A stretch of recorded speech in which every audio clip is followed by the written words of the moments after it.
Well, hello everyone, and welcome to our free November webinar, 8 highly effective ways to raise your pricing. I'm so glad that you're joining me today. As you're joining, let me know in the chat where you're joining me from. I'd love to know where you're joining from. This is my way to know who I'm talking to and where you happen to be in the world, and it's always exciting for me to see that. And I'm so excited to bring this webinar to you, just because I know that is such an issue. Pricing is an issue for everyone, and I see lots of you joining me. And as you know, sometimes this chat goes a little too fast for me, so then I can't quite focus. I see Brittany from Dallas, Sue from Ottawa, Ontario. Someone said they're close to me in Houston. Bernadette, close to me in Houston. Welcome, Bernadette. Suzanne from Maryland. Linda from Oklahoma. Let's see, Tony from California. Lisa from the UK. Welcome. Melissa from Texas, and I'm skipping through a lot, guys, because usually we have 500 plus people sign up for our webinars, and there's probably a couple of hundred of you who are joining me today. Hello, Stephen from Los Angeles. Dawn from on the road back to Athens, Texas. Drive safe, Dawn. I don't know if it's raining there where you are in that part of Texas. It's raining here. Mary from California. Kathy from Michigan. Sunita from Huntsville. And Mary Jane from Canada. Hello, Dina, one of my Appy Camp friends, and I'm sure I have some other Appy Camp friends who are joining me today. If you're in my Facebook group, welcome. If you know me from YouTube, welcome, or however you've heard about this webinar, you're all welcome. And we have Del Marie from New York. Again, if I see Jeff. Hello, Jeff, one of my Facebook friends. So again, welcome. And so this is our free webinar for November, where I will be talking about 8 ways in which you can raise your bookkeeping prices. And let me switch over to my screen.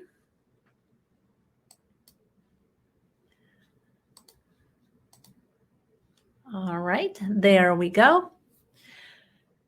And usually I have several windows open, so just bear with me while I get all that in front of me. There we go. Fantastic.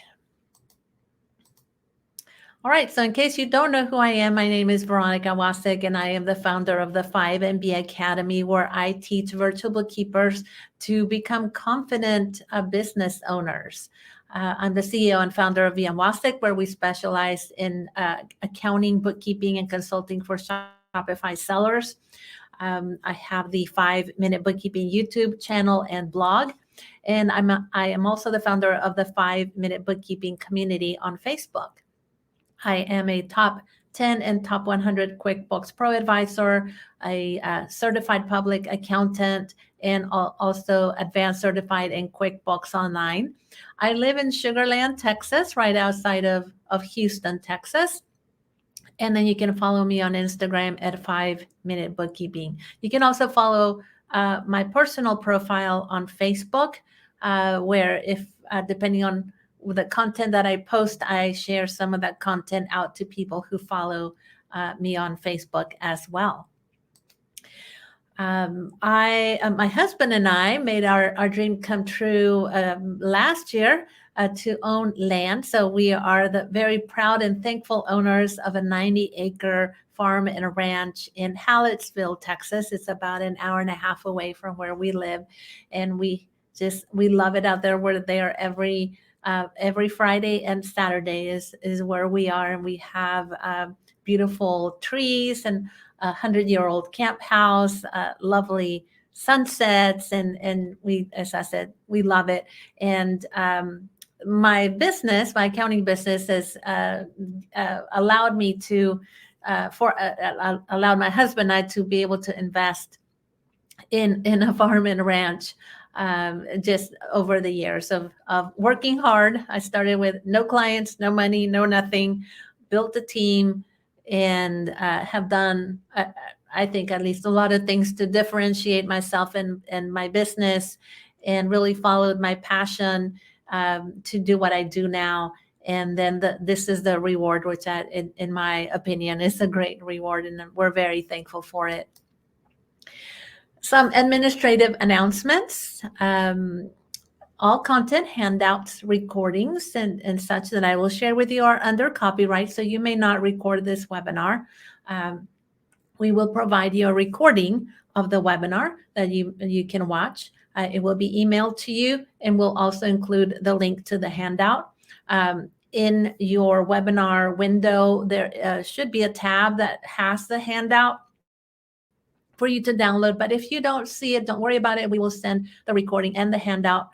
I will be interacting with you in the chat.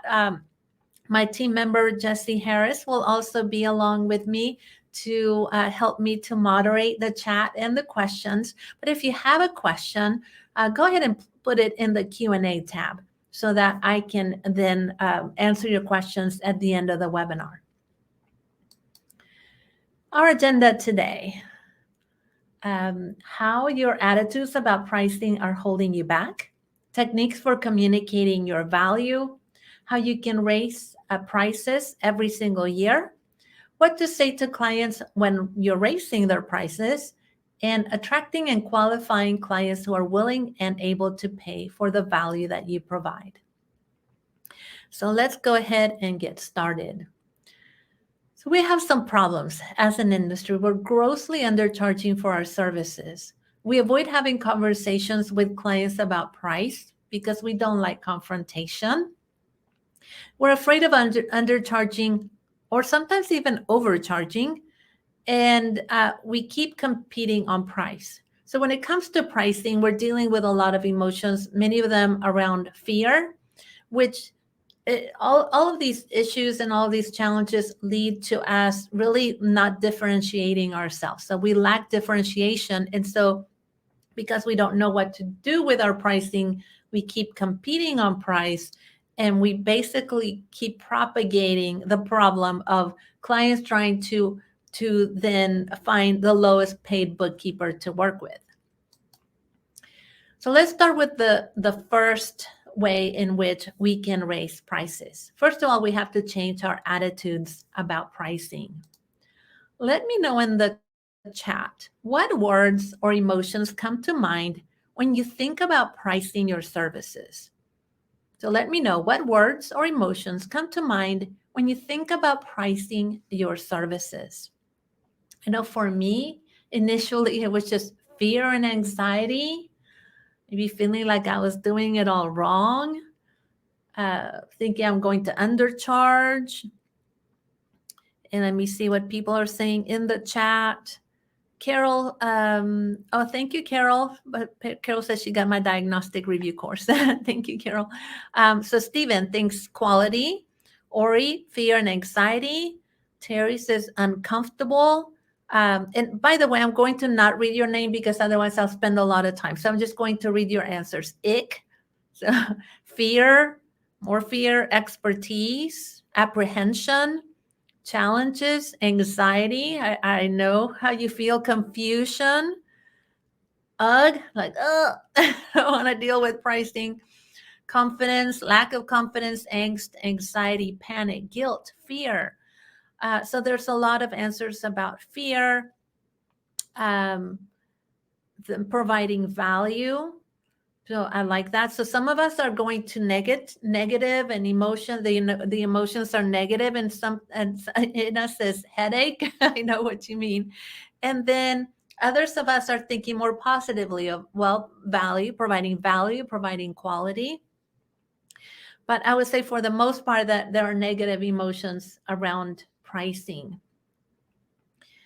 And for a lot of us, and even for myself starting out, I just had no clue. I really didn't know how to price services. I was too embarrassed to ask other people. I felt like their pricing was private. I didn't want to ask. And Sunita says, you just don't know how to communicate value. And that's where I was. And really, that's where we all are or have been. But here's what we need to consider. Pricing is mostly art and a bit of science. So that means that there isn't a formula per se for calculating pricing. I think as financial professionals and people who are very comfortable dealing with numbers, we tend to want to find this magic formula for pricing when there isn't one, because pricing, part of pricing is art. We have to let go of emotions around pricing.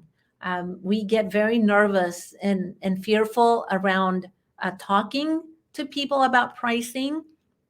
But what we have to remember is that overall, pricing is part of doing business. It's a business transaction. And when you think about it, let's say when you go to the doctor, is the doctor or the front office person at the doctor's office nervous about telling you how much something will cost? Or if you're going to get your vehicle repaired, are they nervous about telling you how much it's going to cost?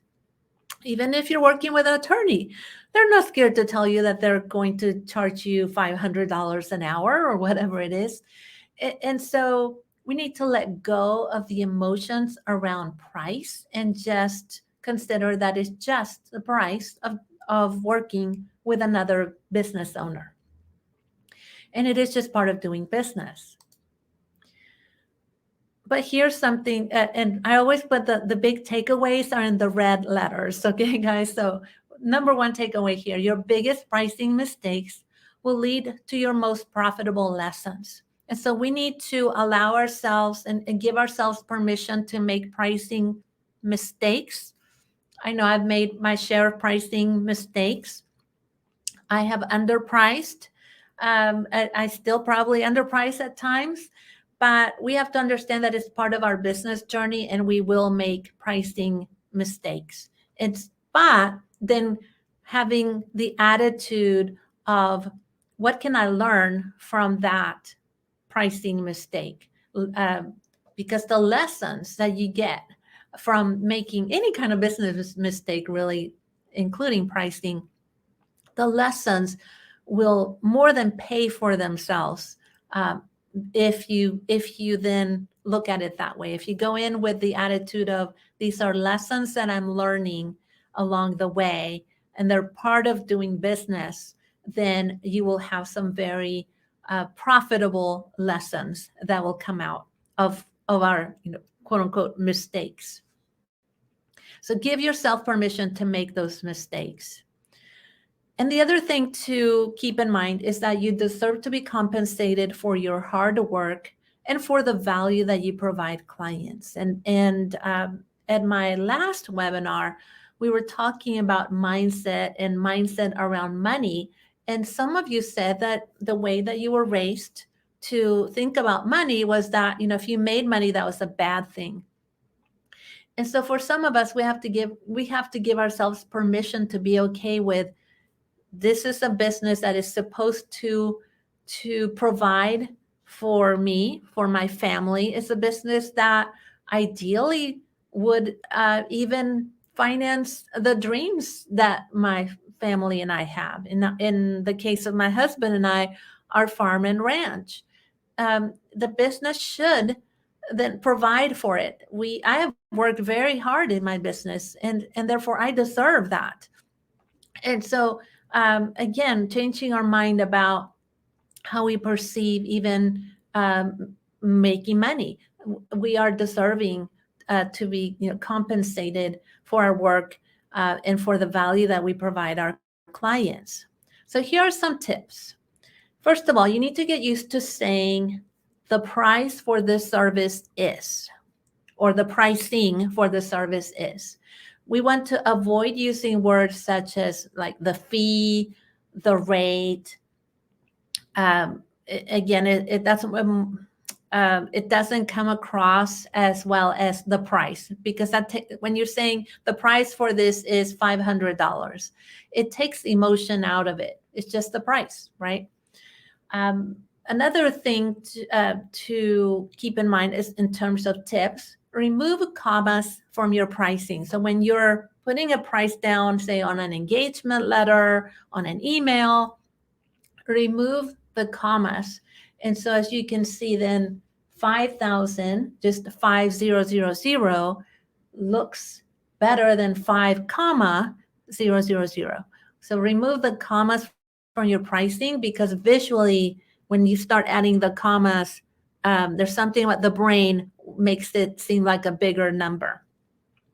By the way, I want to give a shout out to Mark Wickersham, who is one of the masters of pricing. I learned these tips from him, and you can find him on YouTube as well as online, and that is Mark Wickersham. Jesse, if you want to put his name in the chat, that would be helpful. So here's what I want you to do at home, is to practice saying it out loud. So practice saying the price for this service is 5,000. Or say it with me now, okay? Let's do it together. The price for this service is 5,000. Okay, now let's do the next one. The price for this service is 10,000. And then let's do the next one. The price for this service is 20,000. So we need to just get used to saying it. Just say it with confidence. Take out all the emotion. And once you start practicing this, the next time that you talk to a prospective client, just say it, take out the emotion, and the more that you say it, the more that you will get used to saying it. And Tony says that they follow Mark on YouTube. So yes, Mark has a great YouTube channel and great training, by the way, if you wanted to really do a deep dive into pricing. All right, number 2. You should set base prices for every service. So you need to set a starting price for every service that you provide.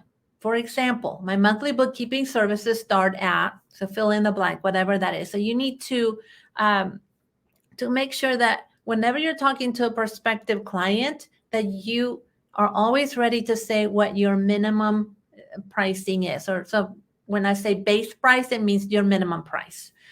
So for example, my monthly bookkeeping services start at 500, or my monthly bookkeeping services start at 1,200. Whatever that is, put that number in. And as I said, make sure that you know what that is and that you're ready to say that to a prospective client when you're talking to them, because that helps you to qualify a prospective client. If they're not willing or able to pay 500 a month or 300 a month, then they're not an ideal client for you. Another starting price that you need to set, your cleanup services. So if you do cleanups for your clients, then be able to say my cleanup services start at 1,200, or whatever that is. So make sure that you set starting prices for every service. So let me know in the chat, do you have a minimum price for your monthly bookkeeping services? You don't have to tell me the amount. I mean, if you want to, go ahead, but just tell me yes or no. Do you have a minimum price for your monthly bookkeeping services? And again, this is the way to start qualifying prospective clients. Are they going to be ideal clients for you? Are they not? And we see we got a few no's. More yeses. Good for you guys. Lots of yeses. So for those of you who are saying no, then this is an action item for you, is to then make a list of what the services are that you will provide and what is your minimum price or your starting price. And yeah, someone says, Laura says that she keeps trying to charge by the hour. Yeah, and that's the problem, that when we're charging by the hour, there's no outcome. It's just, here's what I charge by the hour. But when you charge by the hour, you're not really giving a client a desired outcome. And we'll talk a little bit more about that. So thanks for, let's see, some of you are charging hourly. Nicole says, I do now. So Nicole is going to make that list of all her services and put a starting price down for all of that. And this is something that also Okay, are these starting prices the prices you set 3 years ago? Because they might need to come up, and we're going to talk about that. And Gabrielle says, disqualifying prospects by minimum price is a bittersweet feeling. I know we're both better off for it, though. Yes, and it is, because we naturally want to help as many people as possible, but ultimately we cannot help everyone. And so it's important to then know who's a better type of a more suited client for you, an ideal client for you, to be able to then work with people that resonate with you more. So what you need to do then is to set prices for all of your services and any other services that you may provide: coaching and training, diagnostic reviews if you're going to do cleanups, a needs analysis if you're doing consulting. So if we do consulting for a client, we don't jump into consulting. We first do a needs analysis to determine what their needs are. Or let's say that you have brand new clients to QuickBooks or Xero or whatever, then you could do a bookkeeping needs analysis. And so you're then charging for to just look at what they have, see what we need to then put together their books. And so it's important to set pricing for all of these kinds of services. Another thing to consider is that sometimes we provide too many services, and that's one thing that I struggled with. I just said yes to everything, but then I didn't know how to price it. And so once you know what your core services are, then it's much easier to price those services than when we're trying to take on anything, because then it's much harder to price. And here's another tip: give a ballpark figure for your services. So when I'm talking to a prospective client and they're trying to get a gauge for our pricing, I generally will say other clients your size pay, let's say for our e-commerce clients, $900 to $1,500 for monthly bookkeeping. Or other clients your size pay, maybe it's $300 to $500 for monthly bookkeeping. Or in my example here, they pay $500 to $800 for monthly bookkeeping. So give a ballpark figure. And again, it's just a way to be qualifying clients, because again, we need to work with clients who are willing and able to pay for our services. And let's see, Chantal says, start when they are new and they start with a cheaper bookkeeper, would rather take them on as a startup, but they can't afford that. Yes, and sometimes they can't afford it. And there are other services that maybe QuickBooks Live, a Bench, or some other services that might be a better fit for them. Number 3, perform paid diagnostic reviews. So I alluded to this a little while ago about performing a paid diagnostic review. So when you're working with cleanup clients, this is what the client thinks that you're doing, right? You're just going on this lovely little, it's an easy jog through the beautiful forest, and everything's wonderful, and you're just going to reconcile the books and just clean it up a little bit, right? It should take you 4 hours. They even think how long it should take. I don't know how they know that, but that's what they think that you're doing. It's just a beautiful sunny day and you're just strolling through the park. But the reality is that, we're just going to get down and dirty in the mud to clean up their books. And most of the time, the clients don't know, we don't know, and we have a lot of challenges when we're doing cleanups, and especially pricing cleanups. We're not getting paid to diagnose the books ahead of time. We have no idea what's wrong with the books. It's just like mud. We can't see anything. No idea how to price a cleanup. We price by the hour, and the client gets sticker shock when they get our invoice. there's no agreement with the client on a desired outcome. And I was talking about this earlier about if you charge by the hour, there's no agreement with the client on a desired outcome. There's only an agreement on how much they're going to pay you by the hour, which is very different. I mean, think of it this way. Let's say that you need a surgery and your doctor says, well, I charge $1,000 an hour. Okay.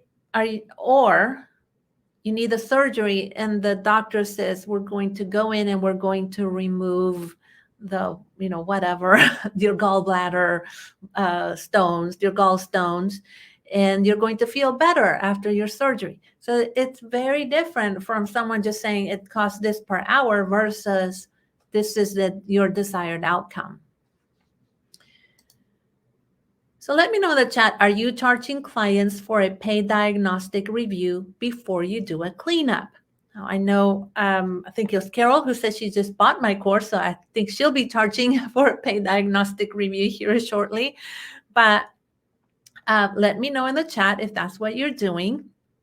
And one of the things that when I started out in doing cleanups, I was just giving diagnostic reviews away for free and spending many, many hours on them just to for the prospective client just to walk away. I mean, I would even tell them exactly what was wrong with their books and they just walked away until I started charging for a diagnostic review, because now that client was showing me they valued the service and they were willing and able to pay for it. And let's see, we got a few no's. Yes, Rhonda says yes. Brittany was not planning on it, but it makes sense. So yes, Brittany, you need to start charging for those diagnostic reviews. Samantha says yes, but by the hour. And Chantal says once or twice. Yeah, and Carol says she just started the course today and took a copy of the sales pitch with her. So just as a reminder in her folder. So yes, absolutely. And Bonnie says that she's starting in 2023. Fantastic. So the paid diagnostic review, what are the goals of doing a paid diagnostic review? Number one, to get a full scope of work before you do the cleanup. Number two, to get paid to assess the books. And number three, to price the cleanup. Because again, we're talking about underpricing services. And why do we underprice services? It's because we don't have a clear scope of work. We don't even know what we're getting into, remember? So we're going to get into the mud. We have no idea. And so we have to do a diagnosis before we dive in. And by doing that diagnosis, we can get a better idea of what's wrong with the book so that we can communicate that to the client and then price it accordingly. And Jimmy says, no, I was charging the client for the cleanup and diagnosing as I went along. So you might want to now go this route of charge for the diagnostic first. Number 4, package your services. So as you all know, because I'm sure many of you drink coffee, consumers are used to choosing products and services based on options and features. So wherever you go, if you go get coffee, you have choices. If you buy an iPhone, you have choices. If you buy a vehicle, you generally have choices if you're ordering that vehicle. So we're used to having choices and choosing according to budget, according to what we value, we make that choice. What are the benefits of packaging your services? It's easier to price. Clients choose based on what they value. Clients clearly see what you will be doing for them. Because again, when we're doing stuff by the hour, they don't know what we're doing for them. And then you can turn those services into valuable outcomes, which we talked about. There's no valuable outcome when we're selling something based on an hourly rate, because that prospective client is just going to go and compare that hourly rate to 5 other bookkeepers, and they're going to choose the lowest one. But none of those bookkeepers are then communicating what they're actually going to do. So how do we package services? Well, here's an excerpt of a sample service package, we want to list on the left, list all of the things that you will do for your clients. And when I started doing this, I put things in general categories. Perhaps it's cloud technology and automation. Maybe we're going to provide their QuickBooks Online subscription. We may provide other apps such as Dext for receipt storage. Even collaborating with us on Box, for example, for our document and team collaboration. We're providing technology for our clients so they can work virtually with us. Timely and meaningful financial insights at their fingertips. So what do they get? Maybe they get their financial reports. They might get a monthly scorecard, maybe a 5-minute video of you going over the highlights of their reports. We're going to give them time for questions. And these are the things that clients value, okay, that someone's going to get back to them on time. Maybe it's 15 minutes, maybe it's 30 minutes. It's up to you, whatever works for you. Stress-free tax time. You're going to talk to their tax preparer for them so they don't have to. And notice that I listed all of these things that are valuable to them that we probably have been giving away for free, and then getting down to the actual bookkeeping, okay, recording and reconciling financial transactions or whatever else we're going to do. This is an excerpt. It's not a full service package, but I think it gives you an idea. And of course, then we're going to give them choices of the packages: silver, gold, platinum, however you want to name your packages, and then show them what is included and then what is not included. Number 5, increase prices every year. And let me look at the chat here. Carol says, I honestly think we end up putting in a lot more time when we thought we would than we thought we would when we give them a price. Dina says, paid diagnostic helps the client be ready for you when you tell them that it will cost a lot for the cleanup because you've already told them everything that needs to be fixed. And that's the thing. Clients need to know what you're going to clean up, because then they can know what the price is going to be. And Sunita says, you have just answered my question about how to communicate value. Yes, so that is one way. There are many ways to communicate value, but those are some. I teach other ways as well. So number 5, increase prices every year. Question, let me know in the chat. When was the last time that you increased your prices? So when was the last time that you increased your prices? This is something that you need to be looking at every year. And you've got a few going, no, 2021, a year ago. Today, Darlene says today, never. We have some never, some last year. A few weeks ago, Adrienne, congratulations. So, some of you are saying today, okay.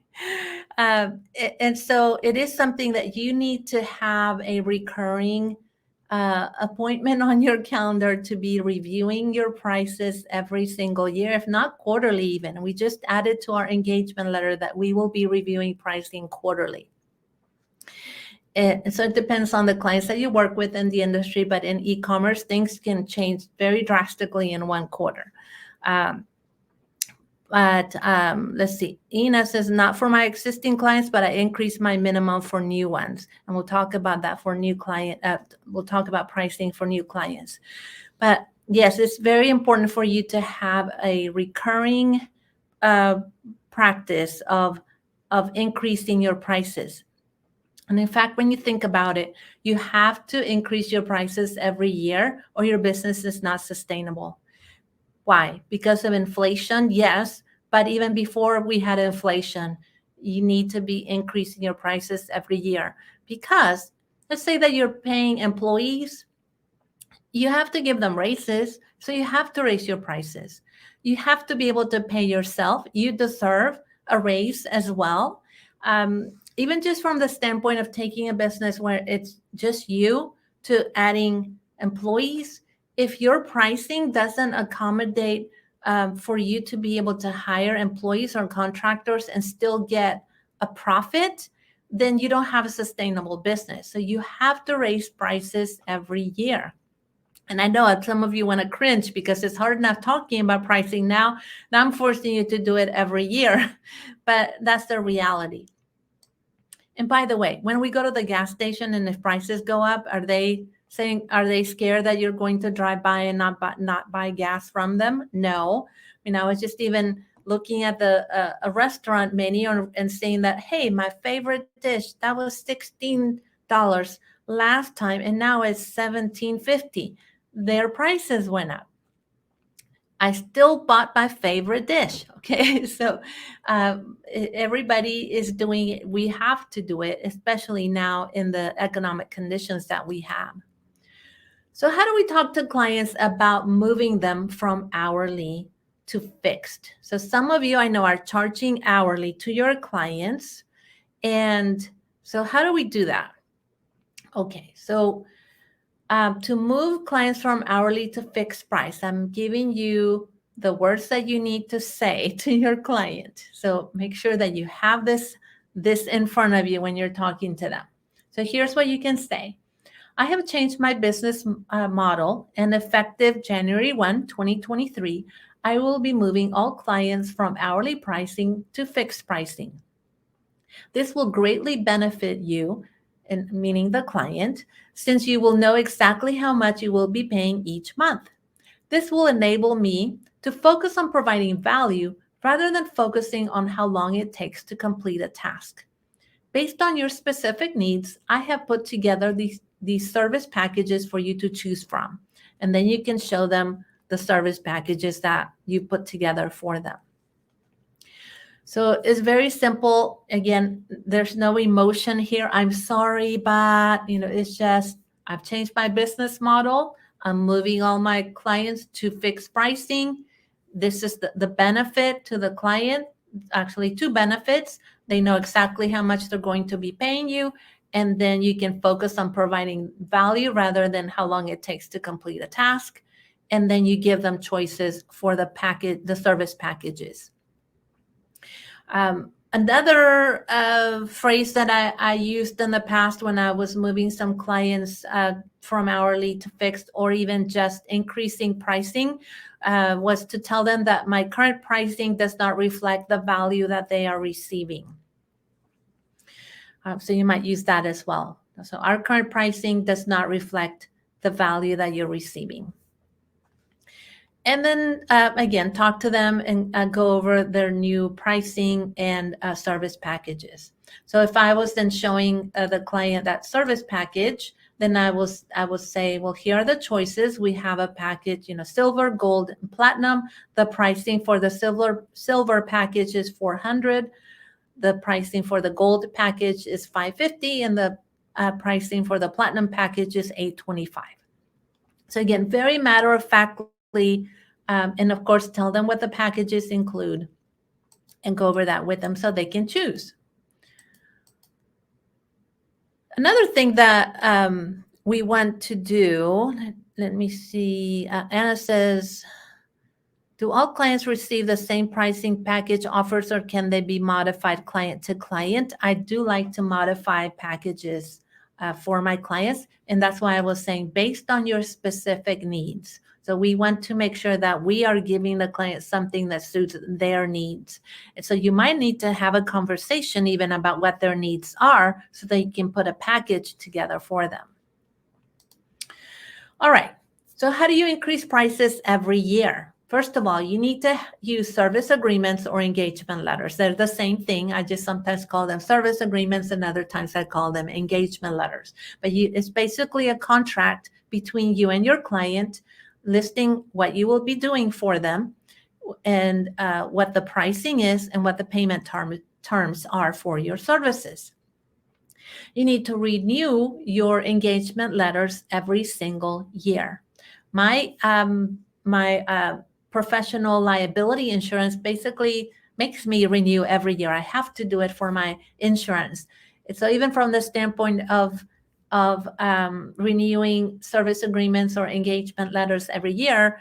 I'm forced to by my insurance. It's a normal business practice. You need to renew that agreement every year, and every year have a conversation with your client about the needs that they have. Do they need more services? But have those conversations with your client, and then increase prices by at least 5%, depending on the size of the client. We have writing in our engagement letter that says that we will increase prices annually. Well, now we said quarterly, but then we said they will also have at least a 5% increase once a year, so that they can be aware that this is how it works. So all of this is communicated up front. Let's see. Carol says, I had a client say your prices are reasonable. I felt offended. Yeah. Sometimes, we're pushing ourselves and we think that we're charging a lot of money, and then the clients are actually, let me see if I have that coming. But anyway, the clients don't even care. And really, we're underpricing if they are not giving us pushback. That's what I'm taught. I think I still don't get pushback, so I could probably raise my prices even more. But anyway, so this is again something that you have to build into your schedule for running your business, that you're going to then be talking to your clients every year about renewing their service agreements. And actually, so how do I talk to clients about raising their prices each year? I will just say it's time to renew your service agreement. So they know once a year we're renewing the service agreement. And then we'll say, based on your specific needs, here's the service package that I recommend. Your pricing going forward is. Okay, so again, take the emotion out. It is what it is. One of the things that I started doing is that instead of telling the client what their new price is, I just tell them how much their price is increasing to. Or increasing by. So for example, here at the bottom, based on your specific needs, your pricing will increase by only $100 a month. So then, because they don't remember what they're paying us anyway, and so rather than give them a big number, I just say, yeah, we're increasing you by only 100 a month, or only 75 a month, or whatever it is. And they'll just say, oh, okay, sure, no problem. So there are ways to have these conversations in such a way that, we're not stressed, the client isn't stressed, and then we have to get our clients used to having these conversations on a regular basis. And Bonnie says that her engagement letter says that she can review pricing quarterly, but has not actually implemented that into your process. And so one thing to keep in mind that I was having a conversation with one of my team members is that, when we're not increasing price, and when we're not renewing clients, and we're sometimes, we forget, is that we're giving profit away. And so again, going back to how can we have a sustainable business, and a business that someday you might want to have team members work for you, or maybe you have team members work for you now, but you can't do raises, or you can't afford to really give them some benefits. It's because we're giving profit away. And so we can use some of that profit to benefit our team members, to invest in our business, as well as then compensate ourselves. Number 6, increase prices to new clients. So when you're taking on a new client, you this is what you need to think about. You can always fix any pricing mistake with new clients. So if you got it wrong with the last client, then it's your turn to, or your chance to fix it with the next client. So increase your minimum prices, increase your monthly prices, increase prices on diagnostic reviews, or in this case, start charging for paid diagnostic reviews. So increase your price. And the tip here is, if your client doesn't, as I call it, bat an eyelash, when you're giving them pricing, your pricing is probably still too low. I have been increasing my prices for my one-on-one coaching sessions. I started doing QuickBooks training, one-on-one training 12 years ago. I was charging $80 an hour, and I thought I was doing really great. And now I charge over $300 for a session. And that just has been just me continually increasing that pricing. Number 7, simplify your pricing. So how are you calculating your prices? If you want to share in the chat, let me know. I know that it can be painful and stressful, and I used to count the number of transactions, which took a long time, and I just hated it because that was before QBOA would even tell you how many transactions there were in a file. And so I was just sitting there counting, and it was ridiculous, but it just took a long time. But at some point, I just went by, number of transactions. But it was very time consuming, and it stressed me out. And Dina says she's actually charging some clients hourly for a few months, and then switches them over to fixed pricing. But again, when we're spending all this time trying to do spreadsheets and calculations and things, trying to create a formula around pricing. Remember that I said pricing is sometimes part art more than it is science. And so what I found is that I needed to simplify my pricing. So one of the ways to simplify your pricing is to productize your services. So again, paid diagnostic reviews, coaching packages, bookkeeping packages. Take your products and create packages or service offerings around those. I think I said products. Take your services and create products around those services that you can more easily price. Another thing that I started doing was pricing based on annual revenues. Avoid counting transactions if at all possible. And overall, just avoid spending hours on pricing, because that just lengthens your sales process. And I would spend a week trying to figure out pricing, and then I was too scared to give the client my pricing anyway.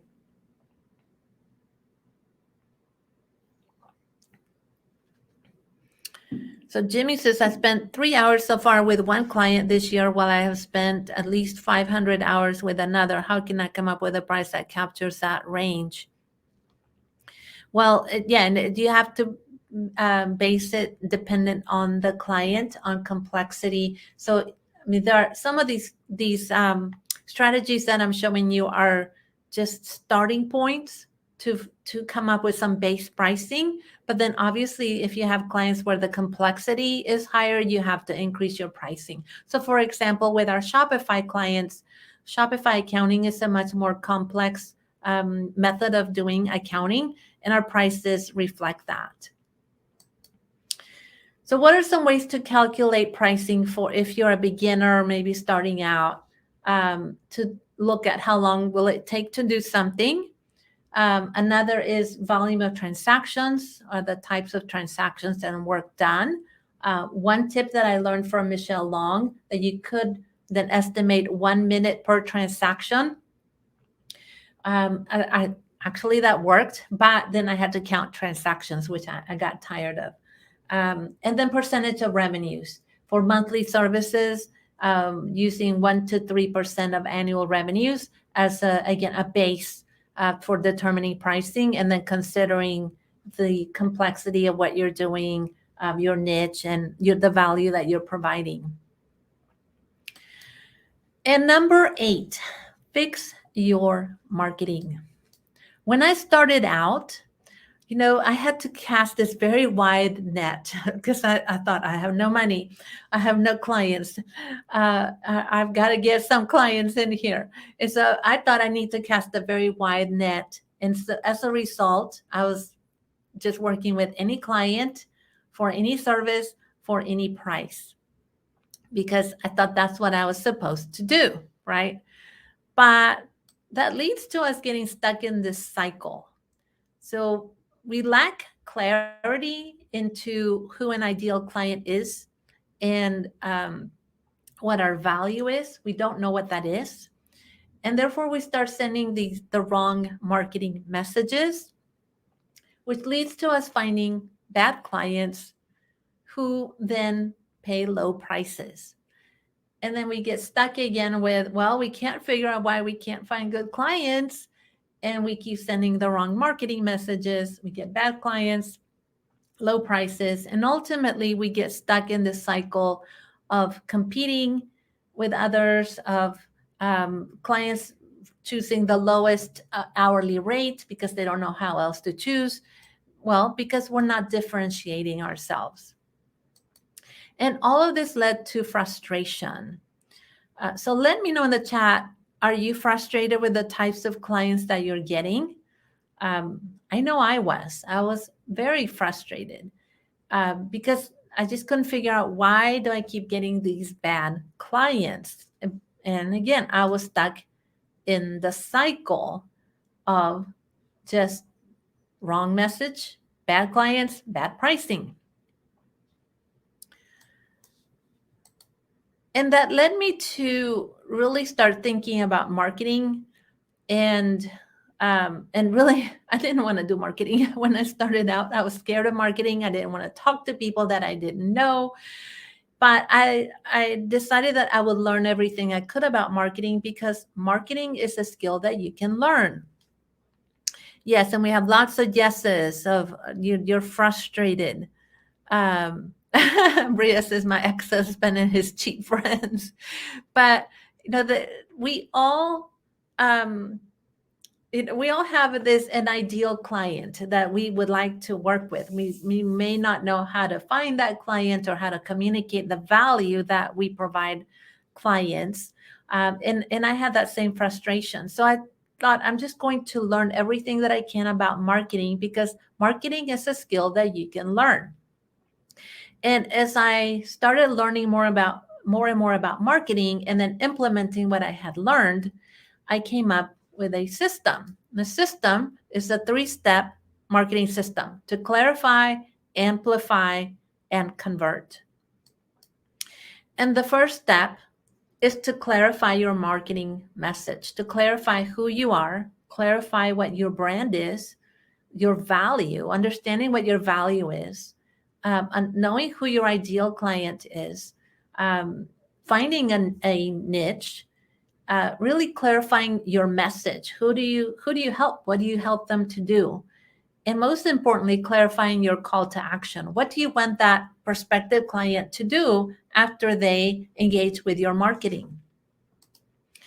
The second step is to amplify your marketing message, to provide a clear, concise, and consistent message. Because many of you, I see you on social media, and you'll say that, oh, I work with restaurants, but I also work with construction companies and hair salons and these other and nonprofits. And then your marketing message gets diluted. Or you might be saying you're working with restaurants, but then I'll go to your website, and your website does not mention restaurants at all. So we have to have a very clear, concise, and consistent message, so that prospective clients can feel comfortable and confident when they are engaging with your marketing materials. And then the third step is to convert, turn those leads into prospects. When you do that, then you'll be effective in your marketing, because now you'll have the right marketing message, which will attract the right clients, which will then give you right pricing. And so when we go back to why do we have so much problem with pricing, with talking about pricing to clients, it's because we haven't yet put together an effective marketing message that attracts the right clients to us.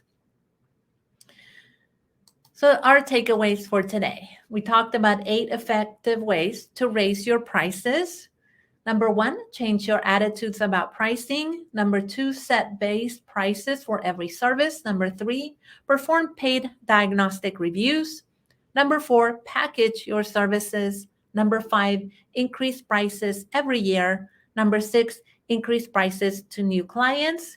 Number 7, simplify your pricing. And number 8, fix your marketing. So we're going to take action, because if we don't do anything, nothing's going to change. So I want you to commit to taking some action. So here's the action that I want you to take. What are the 3 most important things you need to do right now to increase your prices? So you might be thinking, well, Veronica just talked about 8 things and I need to do all the 8 things and now I'm overwhelmed. I don't have time. So I just want you to focus on the top 3. What are the top 3 things that you need to do right now to increase your prices? Now, you don't have to put it in the chat if you don't want to, but I want you to take action. Next, when are you going to take this action? So it's one thing to say you need to do it, but the other, when. So we need to then schedule it on the calendar. When are we going to take this action? And then put it on your calendar.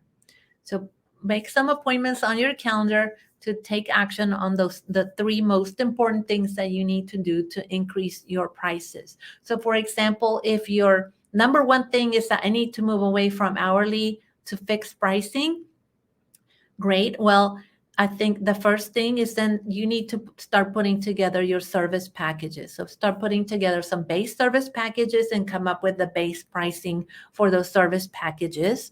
The second step is you're going to reach out to your clients to set up appointments to talk to them about, now we're going to have engagement letters and we're going to do service packages.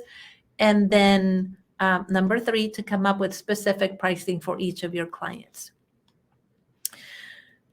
Jennifer says, draft notice to the client, update agreement template, notify the client. So excellent. So Jennifer has a plan. So let me share some resources with you. If you haven't done so already, go to my YouTube channel at 5mbvideo.com. That'll then forward you to my YouTube channel, where you can find lots of videos on running a successful bookkeeping business, as well as cleanup and diagnosis of your QuickBooks, and then e-commerce accounting videos as well. Also visit 5MB Academy. That is my online academy where I teach virtual bookkeepers all of my systems. That is at 5mbacademy.com. And third, sign up to be notified about my latest content, webinars, and courses. So if you get notified about my webinars on a regular basis, you're already on my mailing list. But if this is the first time you're joining me, then make sure that you sign up so you can be notified about upcoming webinars and my videos and my courses. And speaking of 5MB Academy, I did want to share with you and tell you a little bit more about 5MB Academy. So this is my online academy where I educate virtual bookkeepers, and the goal is to help them become confident bookkeepers. So there are several courses that I teach in the academy where, then, as I said, most of what I teach is the systems that I have used to do a cleanup, to do a paid diagnostic review, marketing course, Shopify bookkeeping, the virtual bookkeepers roadmap, where I teach virtual bookkeeping workflows. I have a course called Simple Pricing System. So if you're not sure how to price, that would be a good course for you, as well as a course called Unlock Your Financials, where you can learn how to read and analyze financial statements. And I'm jumping on the bandwagon with everyone else. We are having a Black Friday sale, which actually, for those of you with me right now, the sale is on. So it has just officially started. You will get a 15% discount on all courses and resources. So you will need to use the discount code 5MBFall15, all lowercase. And you'll use that in the checkout.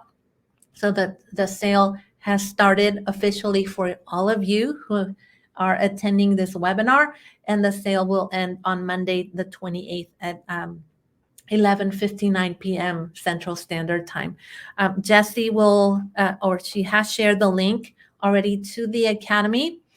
And we're going to go into questions, and I will put, let's see, also link for you guys. Yeah, there we go. So you can go and click on that. You have the discount code as well. All right, so I'm going to switch over to the Q&A. And we have about 15-20 minutes for questions. So let me switch over to that. Give me just a second.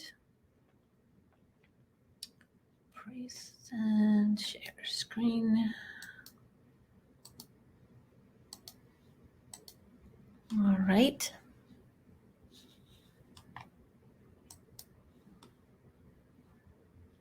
Okay, so I'm sharing the Q&A. Let me go to the top.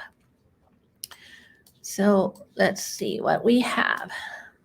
So from Maddie, do you ask your clients to pay in advance since you charge a flat fee? Yes, all of our clients pay in advance at the beginning of the month, and it's all automated. We use Ignition to do that, but before that we were using QuickBooks payments, and everything was just charged to the client's credit card, or it was done through ACH at the beginning of the month. Question from Maya: how do you feel about having the first couple months hourly to get a sense of the workload and then switching to a monthly fee?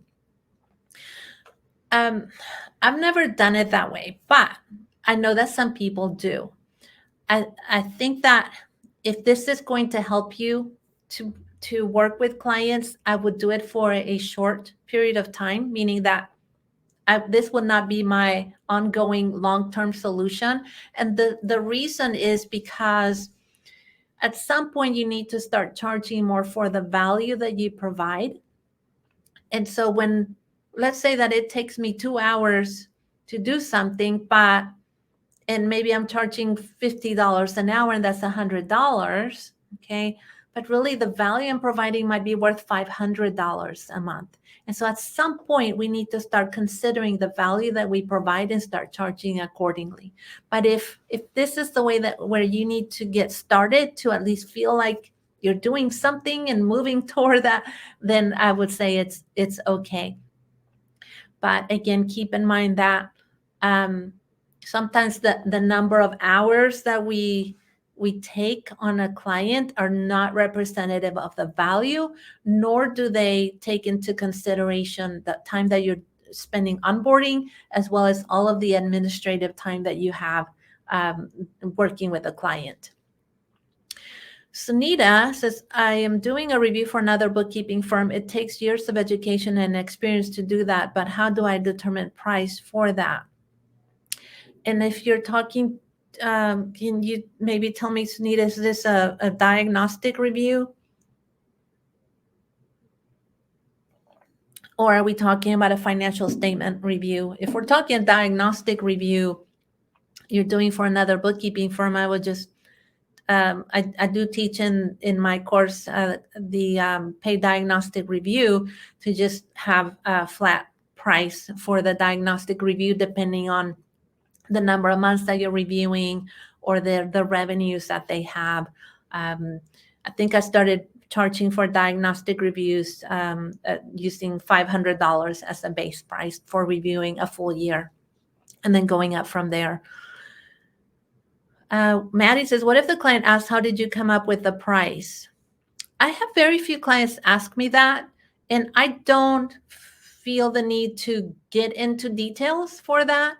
It's just a matter, I just say it's based on the complexity. So it's just a very generic answer. We base our pricing based on the value we provide, the complexity of what we do, and volume of transactions. That's all I say. I'd never go in like, oh, this is going to take 2 hours. It's going to take 3 hours. Never. So it's just, again, value that we provide, complexity of what we do, and volume of transactions. Jennifer, Talitha says, I'm concerned that offering my minimum price will mean the client is expecting that price for their bookkeeping. How do you handle that? And so remember that I talked about the ballpark figure. And so I will then say, clients your size normally pay from here to here, and I give a range. so that they can then get a sense of it's not just the minimum. They're going to be somewhere in that ballpark.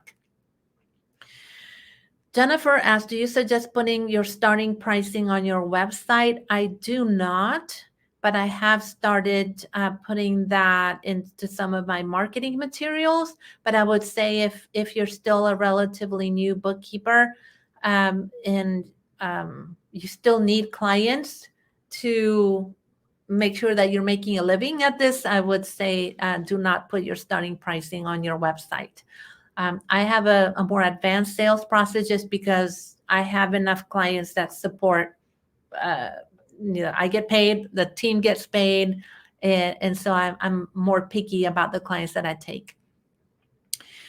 Sunita, how do you do that for a cleanup? Give a range. Can you be more specific again, Sunita? I don't know what you're asking. How do I do what for a cleanup? But if you're talking about pricing, where I give, first I do a paid diagnostic review and then give a price, again, ballpark figure before we do the cleanup.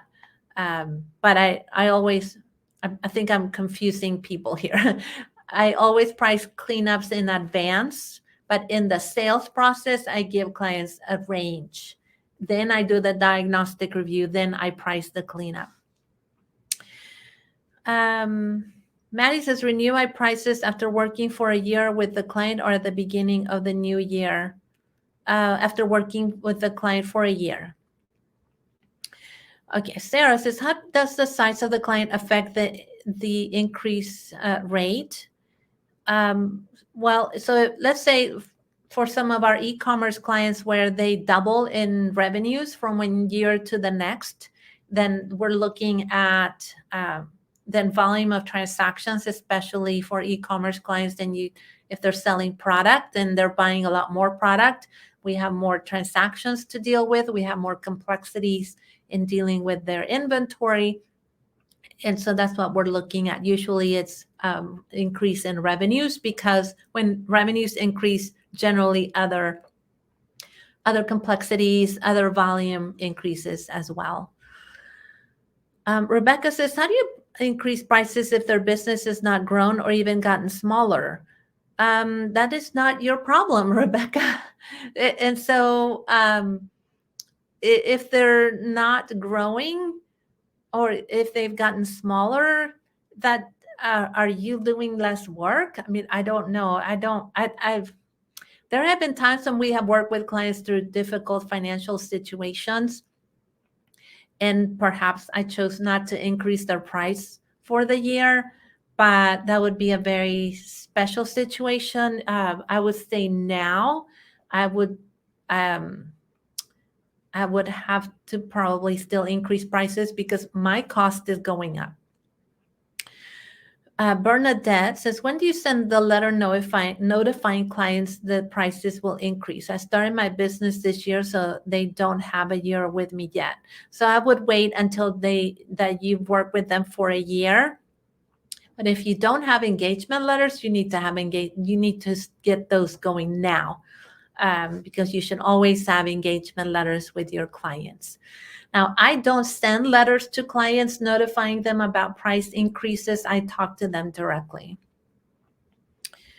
Carol says, can we buy them to use later? I can only absorb one at a time. So you're referring about my courses? Yes, you have unlimited access to all of my courses.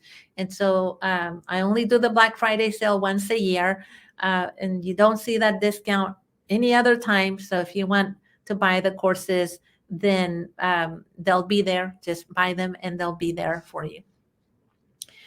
Terry says, when you say percentage of revenue, for instance, they show 250,000 for the year gross, does that equate to a monthly fee? And how did you derive that?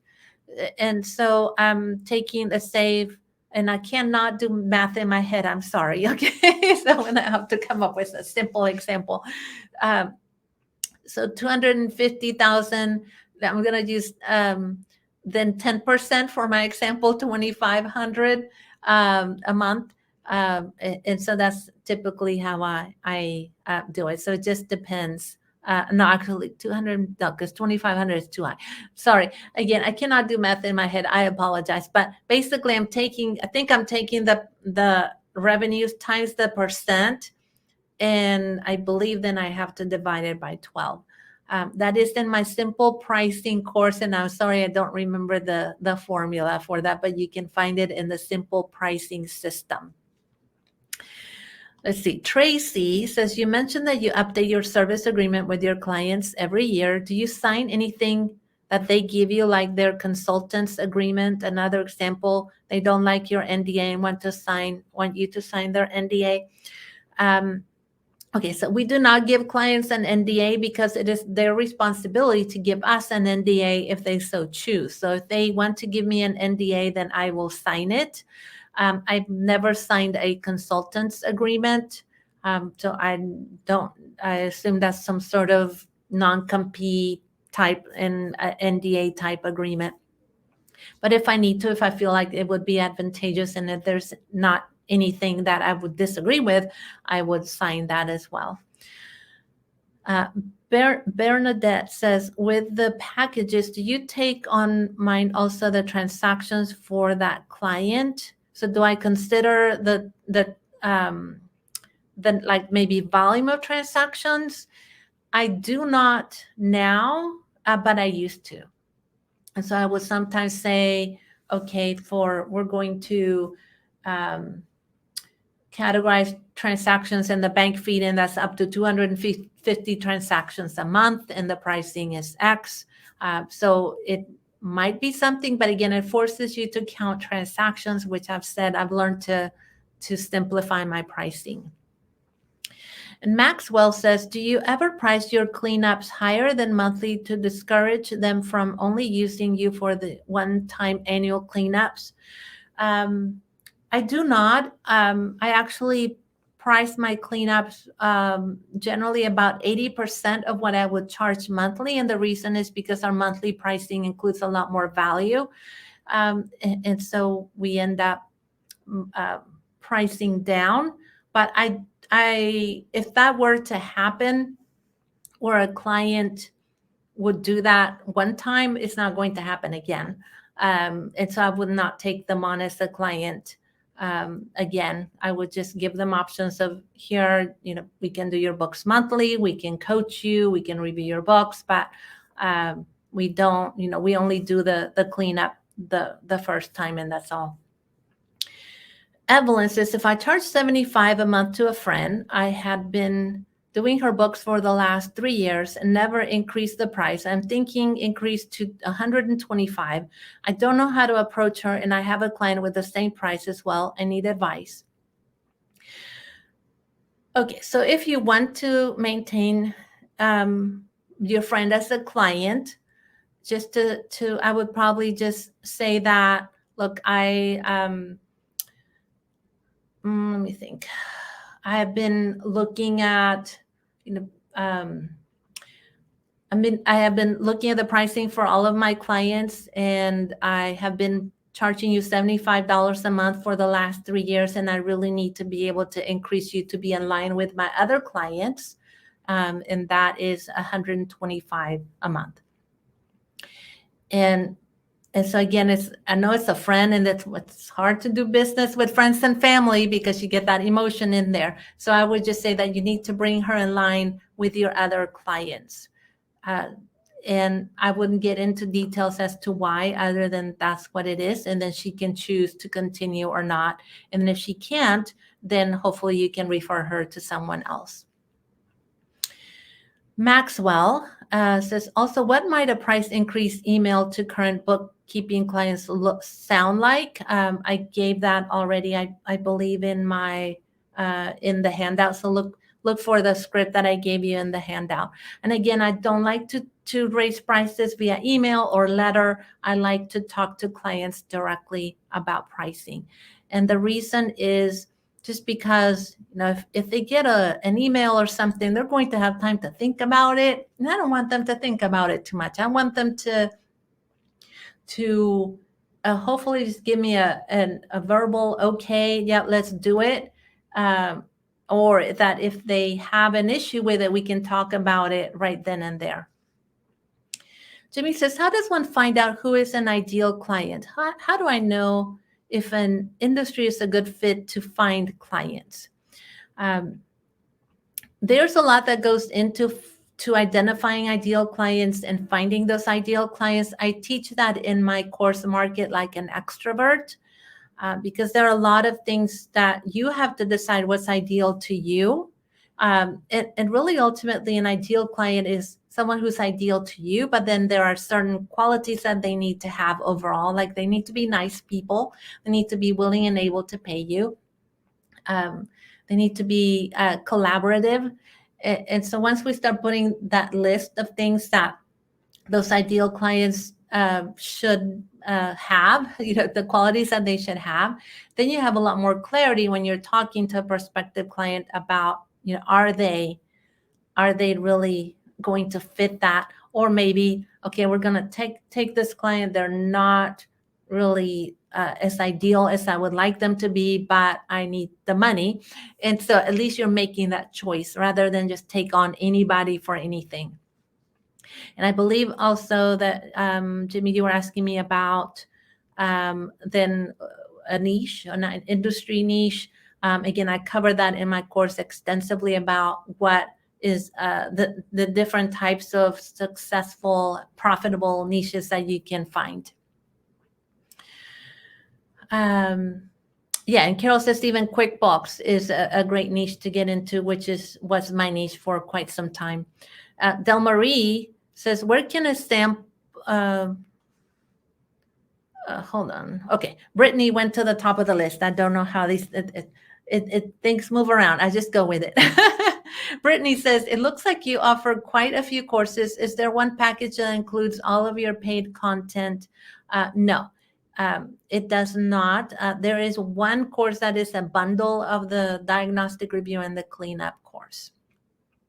And the reason is just, I want people to be able to take one course at a time, or, buy a few, but take them one at a time, because if you buy all the, big giant bundle, you're probably not going to do anything with it. So I want you to take action.